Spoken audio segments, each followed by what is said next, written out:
I'm a representative of a group of people who sort of came into learning theory from approximation theory. And as a reflection of that activity in approximation theory, the editors of, I would say, the leading journal in approximation theory, which is constructive approximation, they decided to make one volume devoted to learning theory. And you can find the information about this on a website of constructive approximation. You can easily find this website just through any search engine like Google and look there on special issues.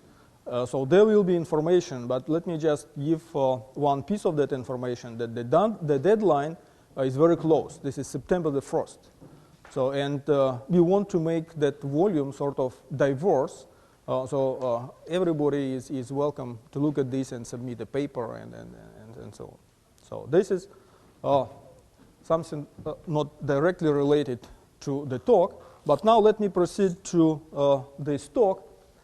And I would say that, first a general remark, that my talk will be more on a theoretical, I would say, on a level of mathematical foundations for learning theory, and in a sort of more in a spirit of talk of Steve Smale and those talks which provided rates of approximation and so on. And what will be the major goal in this talk, and this is what I will be mostly concentrated on, is the following. So I will be talking about these optimal estimators, but when we are talking about something optimal, we should first define what is the class. And basically, the major message of this talk will be the following, that one characteristic which is very important and very well known, like entropy or entropy numbers, that this turns out is exactly the right characteristic. And you will see this from the theorems, but I will put this in sort of slow and historical way, so you will see the development of this. And now let's proceed to this. So let me begin with sort of introduction, how this theory developed, but this will be in a very brief way. So let us begin with some problem which is well known in approximation theory, and this is the problem of recovery of functions. So this is completely deterministic model, so nothing stochastic in this setting, and this is the problem of the following kind. The pair, I mean the n pairs of points xi's and yi's are given, and we want to find an element f, so a function f, such that we can recover this exactly. So at these points, we know that this is satisfied, but now we want to find the function f in this class. So clearly, the optimal, the best way would be to find this function f which satisfies this exactly, but recover this f which satisfies this. We can say find not the function f itself, but some approximation to this function f. And what is the restriction? That f belongs to some given class. And when I say the given class, usually it is not a space, like say Besov space or Sobolev space, but this is a class, what means if you are talking about space, this will be a ball in that space. So if you are talking, for instance, about differentiable functions, usually it will be like if this 2-time differentiable, that the second derivative is less or equal than some number. So all these classes will be compact classes. And as to the norm in which we measure the error, in approximation theory, these are standard norms like LP norm, and usually we consider only the Lebesgue measure. So this is what we can consider as a sort of prototype for our further settings. But now let us introduce a little bit of randomness here. So now we assume, like we assumed in that case, that there exists a function, and this function is a deterministic one, and also this function belongs to this class. But now we know the data yi's, the response, not exactly, but with some noise. And here are standard assumptions on this noise. So now we have this stochastic data. So again, the same problem. Now we want to find an approximant to this f, but in this case, because it is already a stochastic problem, we call this estimator. So we want to find an estimator, and such that this will be in a sense close to that function which satisfies this and the function from this class. Again, in what sense it should be close? How to measure this? Again, the standard way, and that was used in classical statistics all the time. First we use some measure, and the standard way was the L2 measure with respect to Lebesgue measure. And after that, we take an expectation. So this is a number. The error is a number. But in this setting, we know that this f in this class, this does exist. And this function f is, by the way, called the regression function. Now, one more thing, but maybe let me stress this here. So in this assumption, I did not point it out this, but let me do this, that xi's, xm, these are fixed. So in a sense, this is deterministic. So this is a combination of deterministic and random. But in the further development of this, we consider similar problem, but now we assume that basically everything is random except this function f. Again, we know that this function belongs to some class, but now we want to recover this function from these kind of equations. So again, we know that this function f exists, and this is from this class, and this is what is given. This epsilon I, this is basically noise, but these xi's, where we measure our function f, these are also random. So again, in the standard way to measure the error of this estimation is some standard norm, standard L2, and expectation of this. So this is what is well known and goes back to very, very classical settings in non-parametric statistics. But now let us make one more step, and you will see that this is a very important step, and this is a step which was done basically in parallel in two areas, one in statistics, and this is called distribution-free theory of regression, and another in learning theory. So, and you heard this setting many times during this workshop, so it will be easy to understand, and I will just briefly remind this to you. So now we begin with the measure. So now we begin with this measure rho, which is a Borel measure or probabilistic Borel measure on this product of x and y. And for simplicity, we assume that this y, say, belongs to R. R is missing here, so let's say this is just R, so a real number, subset of real numbers. And what we are interested in but this would be too much actually to find or to recover this measure rho. But this is too ambitious to recover this whole measure rho. And in order to simplify our job, we say that instead of this, we will be looking for basically mimicking the settings from previous slides. We will be looking for recovering some function. And this is the function which we sort of make ourselves. And it is a regression function.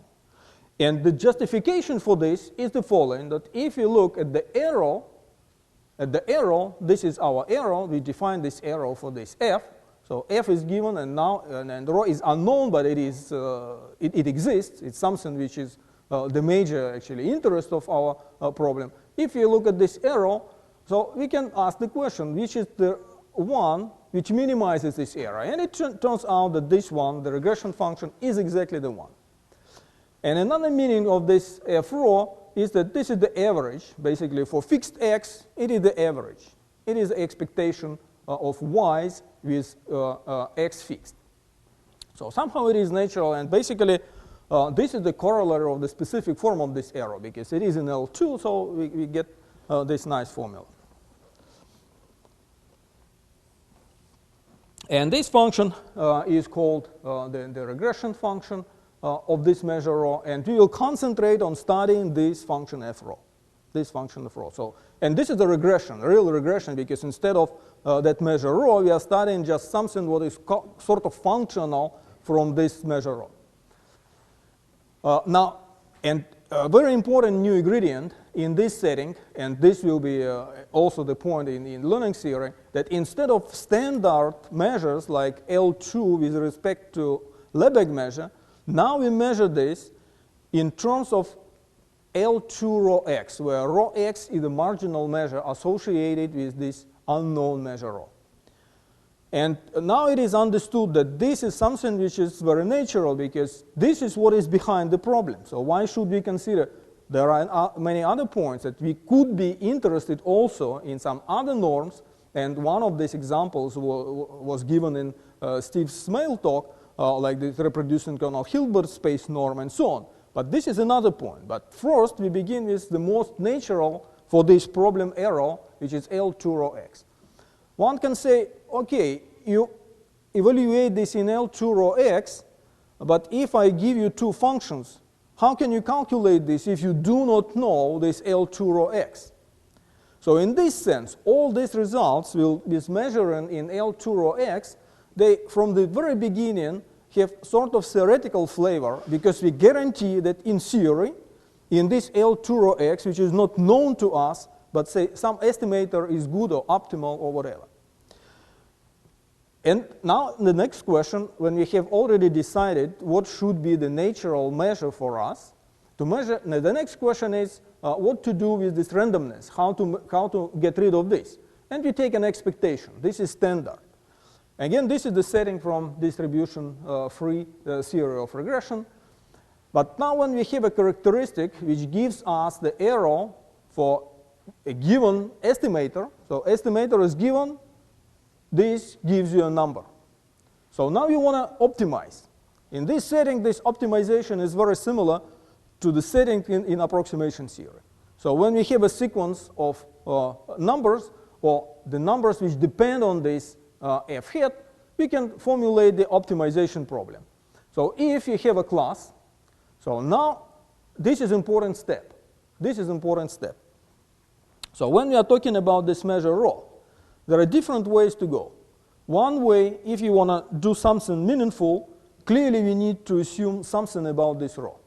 If you assume nothing, and this is different setting, I will come to that point later on. But in this setting, we need to assume something on this rho. And there are two ways. One way, we can try to make an assumption on this rho directly. So this measure rho satisfies some properties. But it turns out that this way is not very convenient. At least it is clearly not widely accepted. And another way of making an assumption on this rho is this one. Is this one, because it is indirect. We do not say directly anything about this measure rho. And in all what I will be talking about, we assume that this condition is satisfied. So all our random variables are bounded. But now we assume this. So f rho belongs to this class theta. And actually, this is exactly the point where approximation theory comes in. Because this is what approximation theory is doing for more than 100 years. So we know a class, and we know how to build different kind of optimal processes. But these processes are defined in terms of approximation theory. And a couple of these settings will be mentioned later on.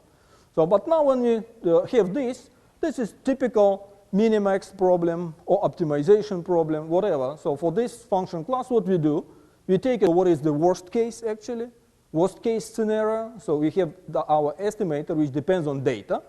And now we measure this, we take supremum over this class, and now we try to optimize our possible estimators.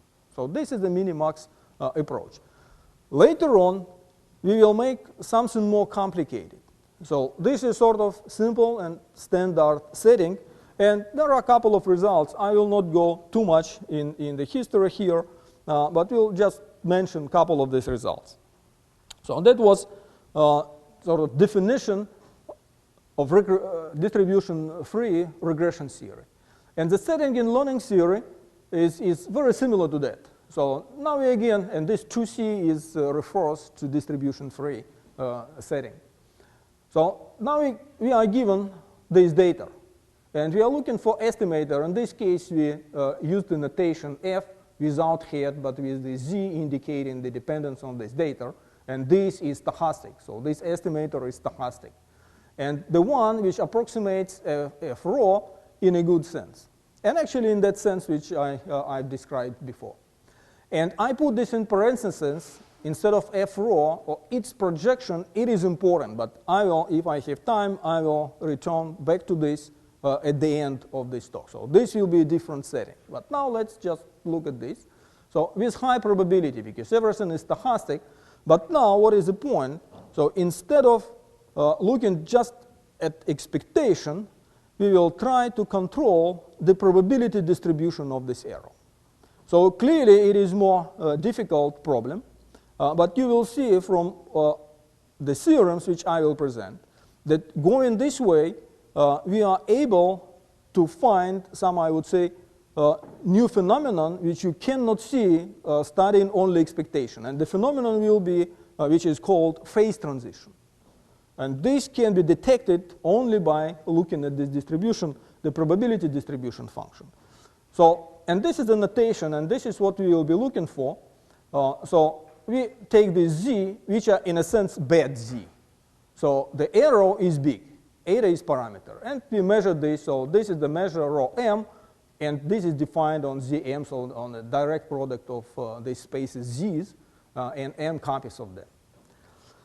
So just to give you an idea, in one of these talks in this summer school, it was mentioned or formulated as a sort of a meta-theorem that the order of the arrow and sort of the optimal order for, say, Sobolev classes is this one, 2s divided by 1 plus 2s. So, and that was understood long ago, and in statistics and in learning theory, everybody understands pretty well that if you're talking about smoothness classes, whatever, Sobolev classes or more complicated Besov classes, but S is the smoothness of this class, and here is univariate case, by the way. But I will make a comment later on multivariate and what is the right parameters there. But Stone in 1982, he proved the lower estimate. What means, and the lower estimates in this sense are of great importance, because this is something which shows that even like the God cannot do better. Because even if you know everything for this class, and even if this is formulated in this way, so even in this case, you cannot do better. You cannot build the estimator, which provides better estimate than this. So this is sort of benchmark. And now the challenge is to build an estimator which is as good as this lower estimate. And this would mean that we solve the problem, I mean the optimization problem.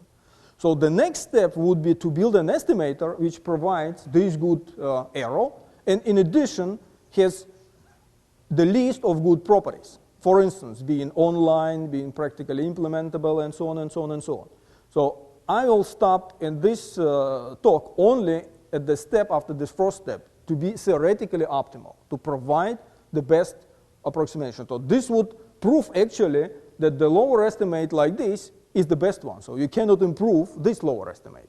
But the next step, how to build these estimators, I will not discuss today. So now, after making this setting, the very important question is, and this is what I mentioned in the very beginning, this is what I will discuss, what is the intrinsic and what is the right characteristic of this function class which really governs the rate of estimation and the probability distribution function? What is that?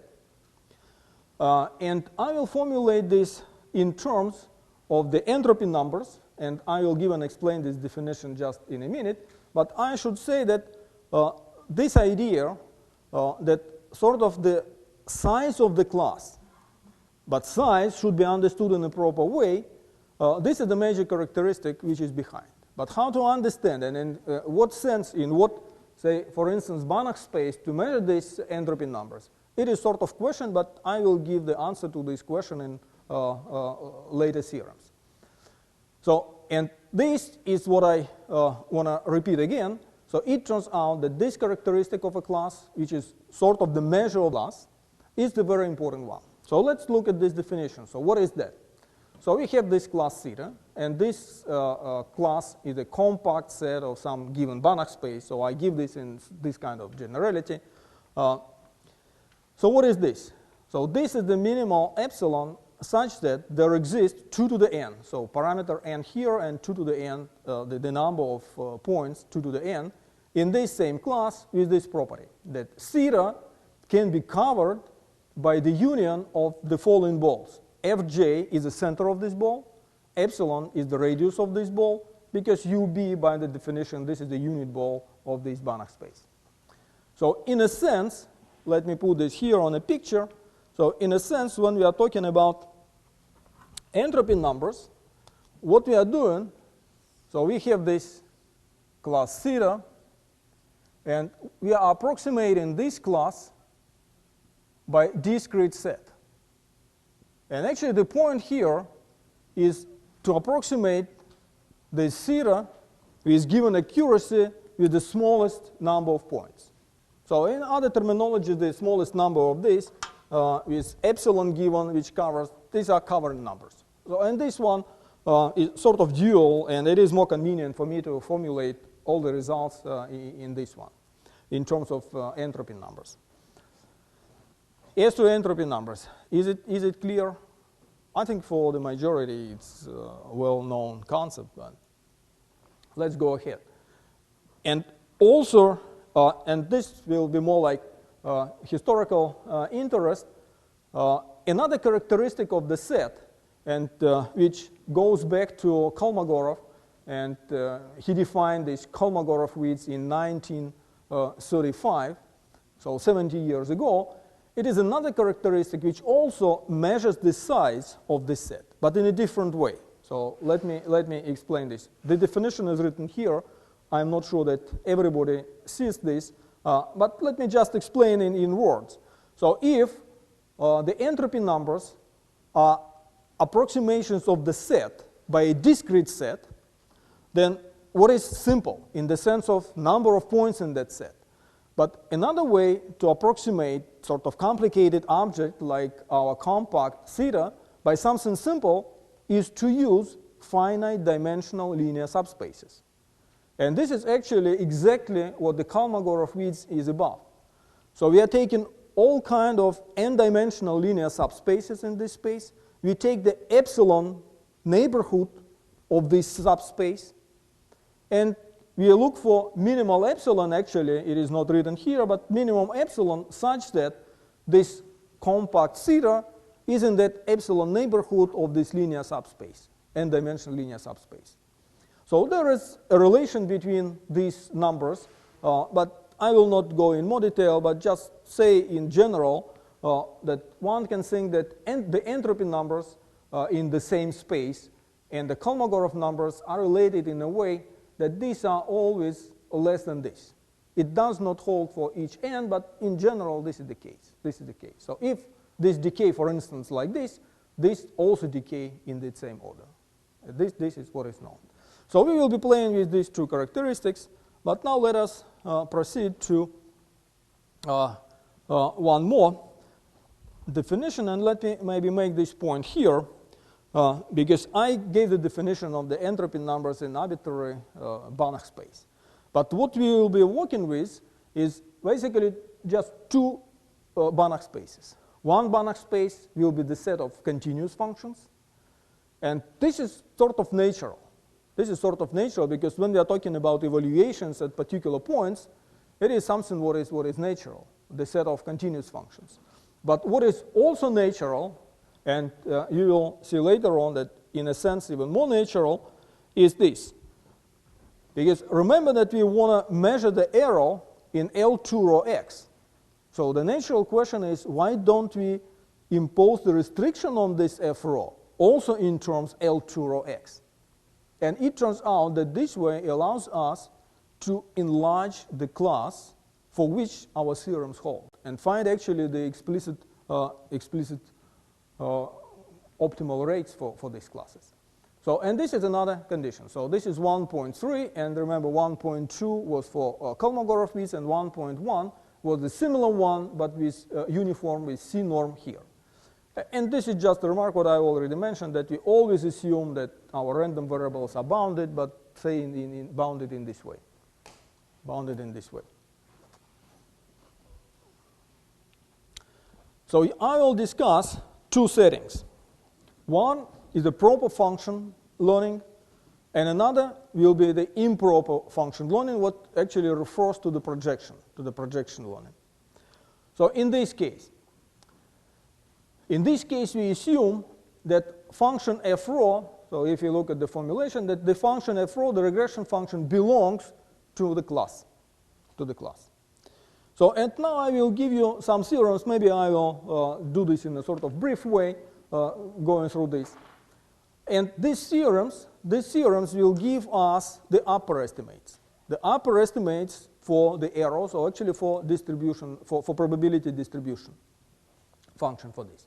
And this is just the notations which you already seen many times. Now, but the point here is I do not add any penalization term in the sense of smoothness, because it is incorporated in this H. If I impose for this H the restriction that it is a ball, in a sense it is equivalent to adding here the term with lambda, which actually depends on this, and multiplied by this norm. So in a sense these two things are equivalent, but this looks simpler in a sense, so I go this way. So let's look at the first theorem. And this theorem actually follows from the results of Cooker and Smale, that seminal paper that I think everybody knows. And this is the paper of Devor, Kirkacharian, Picard, and myself, where it is spelled out precisely like it is. So what is the result here? If you look at this result, it says the following, that if class satisfies 1, 1, what means the entropy numbers decay as n to the minus r, and measured in the uniform norm, and this is our major class to play, in that case, this happens. So for eta greater than this, so this is the accuracy threshold. So if eta is greater than this, we have a decay of this probability, so distribution function, the probability distribution function decays exponentially with this exponent here, m eta. And we cannot go beyond this, because the theorem says that this. And we call this the accuracy threshold, so we can do this with this accuracy, but not better. But if you remember the result of Stone, the right exponent was 2r divided by 1 plus 2r. So that one is better than this one. But this, I think, that was the first result in these terms, when it was written precisely how we can control two things. One thing, the accuracy, and another thing, the decay of this probability distribution. And again, this is, I would attribute this, I mean, at least pushing this forward to this paper of Cooker and Smale. So this is the paper which sort of started to do in this thing. And then we followed this pattern. Another paper, this is our paper with Devor, Kirkacharian, Picard, and myself. That same similar assumption, but a little stronger in a sense, because now we assume that this F rho belongs to the class which satisfies 1.2, what was the assumption in terms of Kolmogorov-Weiz. And as I mentioned, that is stronger than the assumption the corresponding assumption in terms of entropy numbers. So the assumption is, in a sense, comparable to the previous one, but a little stronger, but we get a better accuracy rate, right? Now we have log m over m, and with the right exponent here. So the exponent is right, but what is not right here is log m. But again, if you look at here, we see that it decays very fast exponentially, and the exponent is m eta. So sort of similar to the previous one, and exactly like the previous one in terms of this distribution function, but the accuracy is better. The next step in this direction was done in our paper with Kanyagin and myself. We proved the following, that again, if you impose a restriction in C in the class of continuous functions, then we can do better. We can get rid of that log. We can get rid of this log, and again, the decay of the distribution, probability distribution function, similar to the previous theorems. And after that, we started to make some steps in the direction of replacing this condition, what is the uniform norm, by the condition in L2 rho x norm. And it turned out to be not trivial, but let me not stop on these two theorems and jump right away to the one which is sort of the final one in this direction. But those theorems could be considered as a sort of motivation for the formulation for the introduction of the following function. Because what we know, already I gave you the lower estimate in terms of expectation. And those theorems which I formulated before, those theorems gave the probability distribution. But how can you formulate a problem, the optimization problem, for probability distribution, not for expectation? So that was a sort of challenge, and we formulated this in this way. So we introduced the function which we call accuracy confidence function, which depends on m. M is the number of our data, points in our data set. And this is formulated in a general form. So M is the collection of admissible measures rho. The restrictions could be imposed either directly or indirectly, doesn't matter, but here is the set of these measures. And there is the collection of allowed classes of estimators, but don't look at this. Just let's consider that we are talking about all estimators, no restriction on the estimators. Then this accuracy confidence function is defined as follows. What do we do? So this is our estimator. And for this estimator, in the same style as we did with expectation, we take the worst case. So we take the supremum of this measure of bet z and supremum over all measures in the class of measures. So this is the first step. And now we want to optimize of this, over these estimators. So now we get something, but this something will depend on eta, this parameter, which gives us the error threshold. So now we are talking about finding the right behavior, not of a sequence of numbers dependent on m, but the sequence of functions dependent on m, this parameter, and dependent on eta.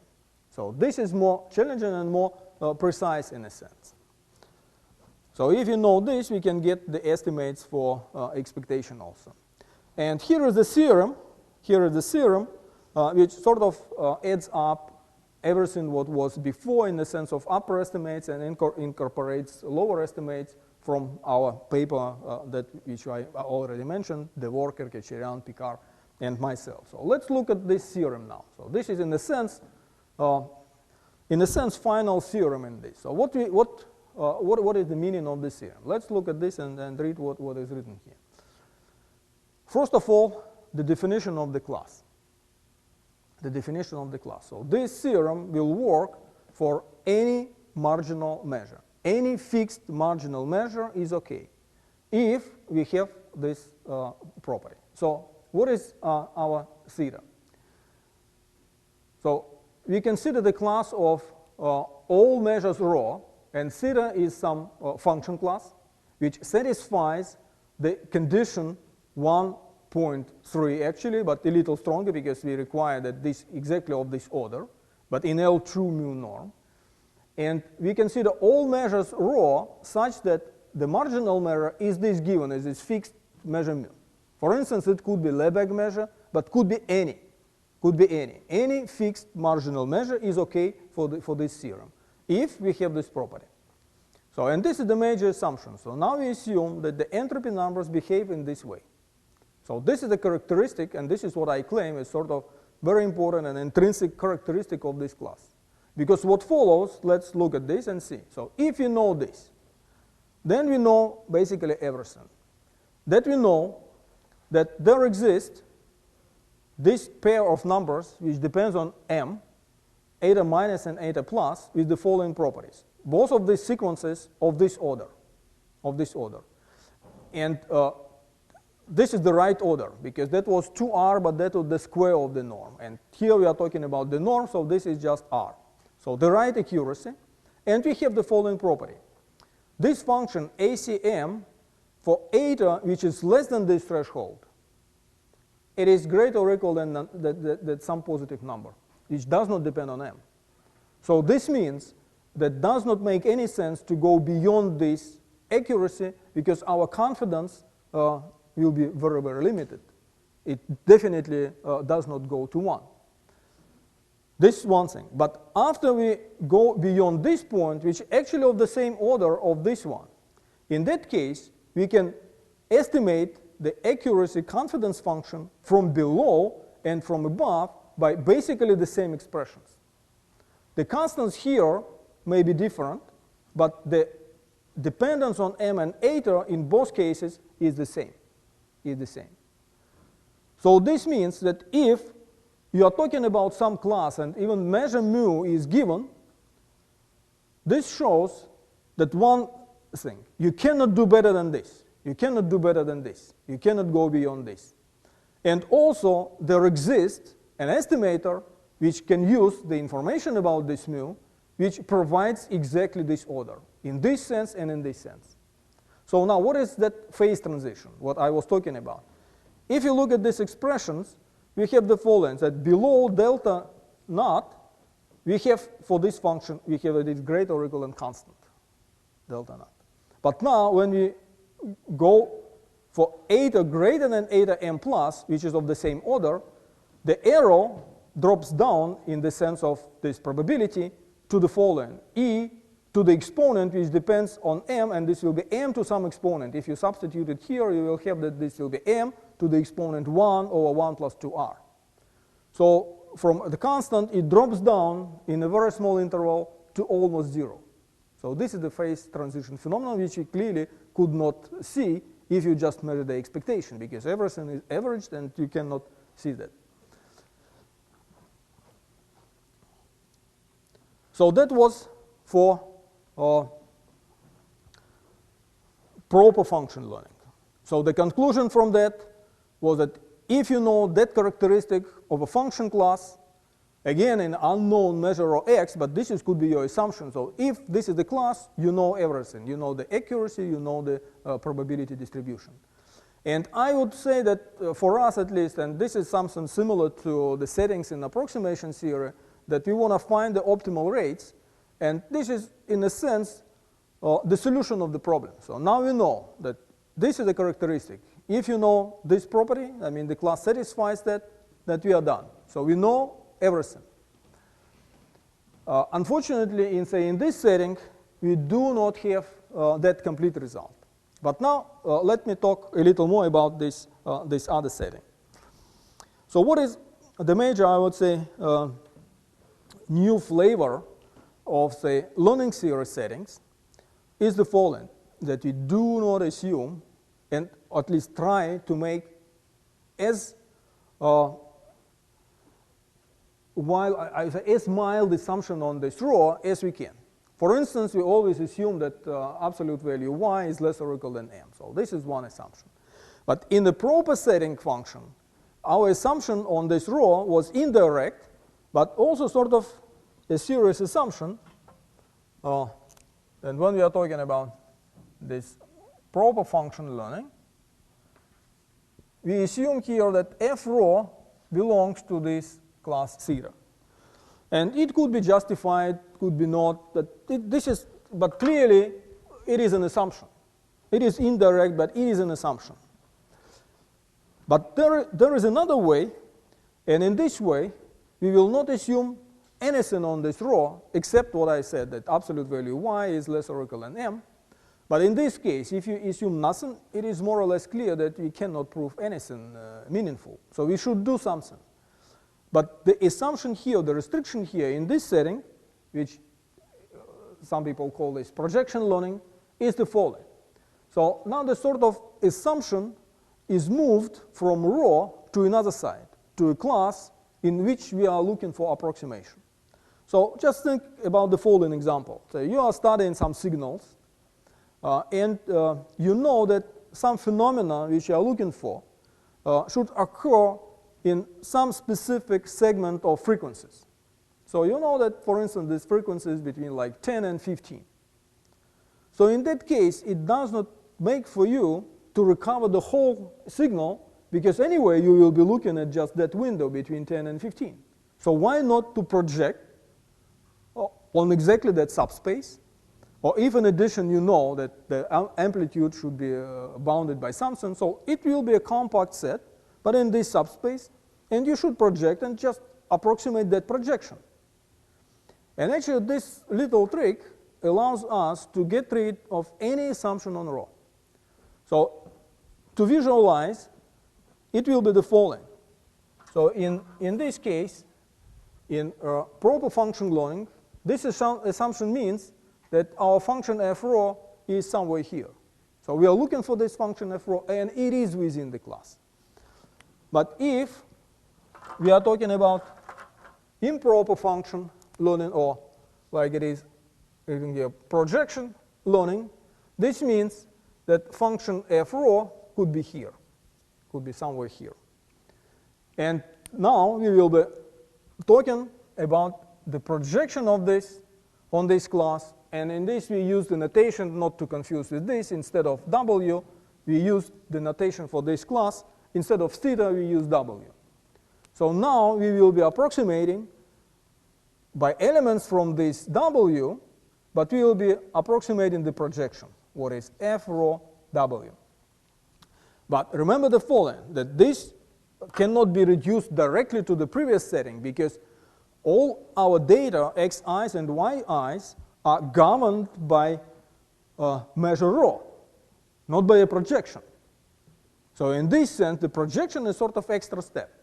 And it turns out the results, the orders, the rates of approximation in this setting are very different from this setting. So, and this is what I will try to show you in this last 5 minutes. But this is the setting. This is what I already have written here. And again, the first result here, and I would say the general direction and the general setting of this was pointed out in the paper by Cooker and Smale. So, and they have some results which can be written in these terms, in this form.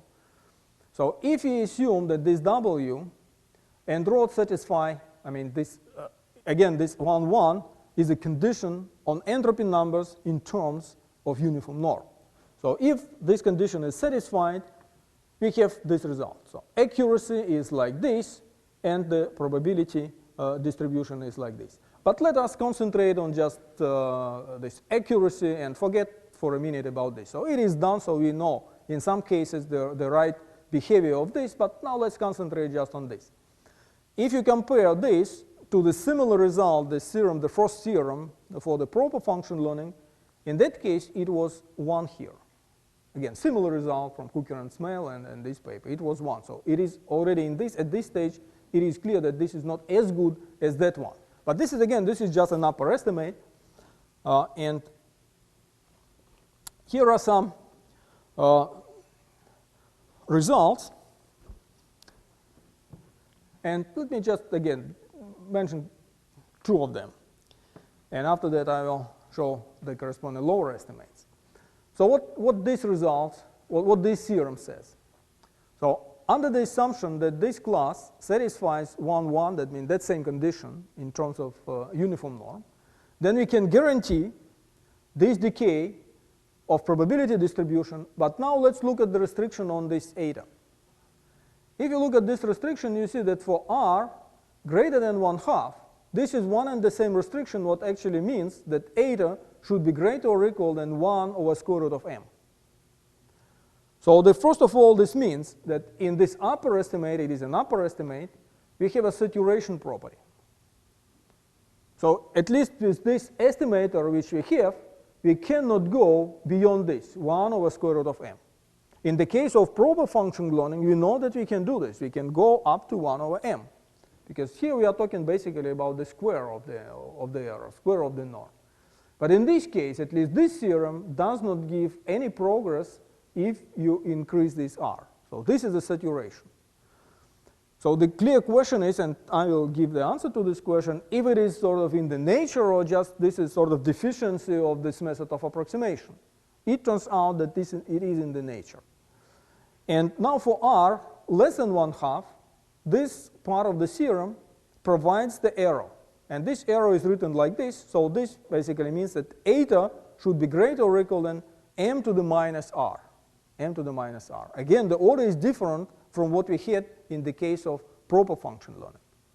And again, the same question. This is just an upper estimate, but what about the lower estimate? Do we have similar lower estimate or not? And in some sense, we do. So we have something which is not accurate, as accurate at the theorem 2.6, what was the final in this proper function learning, but at least we have something. But these are also upper estimate. Let me skip this. because I think you got the flavor of this. But now the lower estimates. Now the lower estimates. And actually this theorem, again from our paper with Kanyagin, this explains that saturation property. Why do we have that saturation property? Because remember, in all our settings, what we have? We have the interlace, the combination of two properties. The size of this class, and this is something which can be viewed as something deterministic, just the size of the class. It does not depend on anything stochastic. But another point is, we have the stochastic nature of this yi, that means we add noise. And as to noise, we don't have any control of that noise in terms of the class. So these two are interlaced, and this is the question.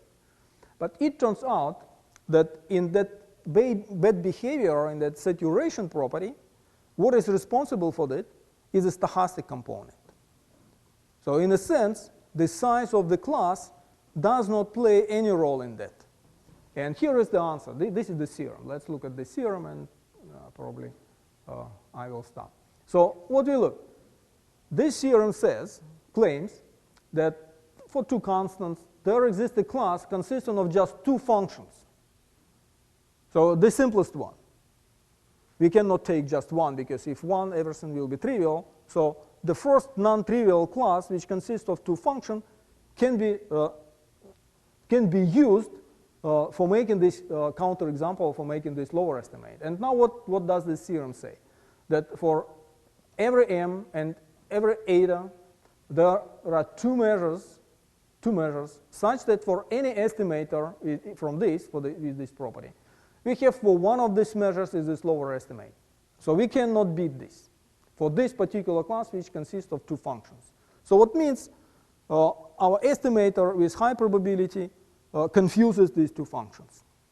So, and geometry behind is sort of simple, because this set is not convex, and we build our two functions in a way that f rho naught and f rho 1, they are close to each other. And as a result of applying, I mean, there is a high probability to confuse. And technicality behind the proof of this theorem is comparatively simple, comparatively elementary.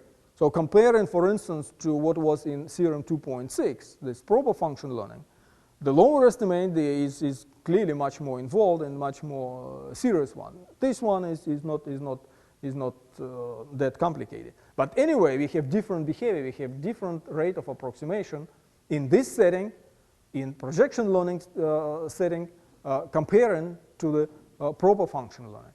And this theorem just says that rate m to the minus r, which was in that theorem as upper estimate, also is optimal. So we cannot do better than that. Okay, I think I'll stop at this point. Thank you very much.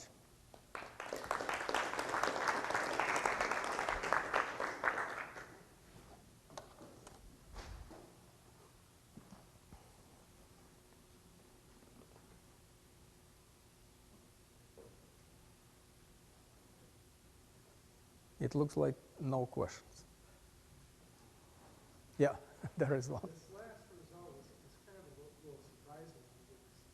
You mean this one, yeah. theorem 3.5? Like, what if this W were actually a subspace, not a ball? So there's a whole subspace, let's say smooth functions. And then it seems like I could project my data there, and I ought to be able to do as well as if I were starting off with a function unit. Or is that not? But the point here is the following. So first of all, when we are talking about the setting, which I said that's double, it's absolute value y. So what is our assumption is that absolute value y is less or equal than m. What actually implies immediately that f rho, because f rho is just the average, f rho x in absolute value is less or equal than m. So in this sense, when we are talking about this, clearly it does not make that big difference if we consider the whole space or the ball, because anyway, all our functions are from this ball. So somehow, this is not that big point, but what is the big point here is that this set, which consists of 2 points, is not convex. So in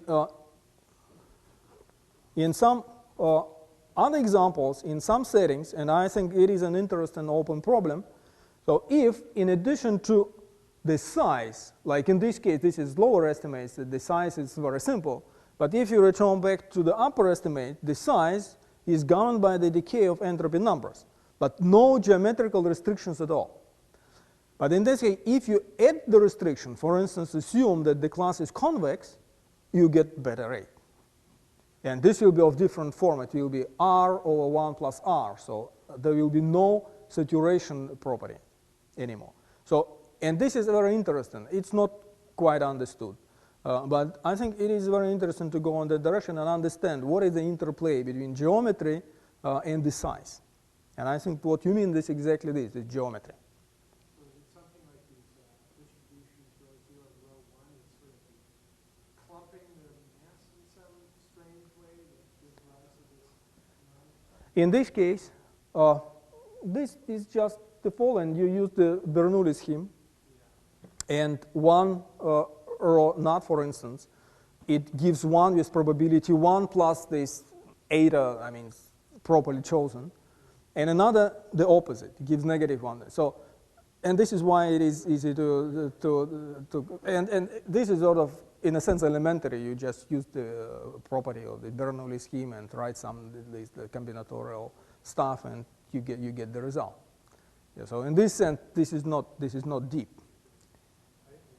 Yeah. You're welcome, sure.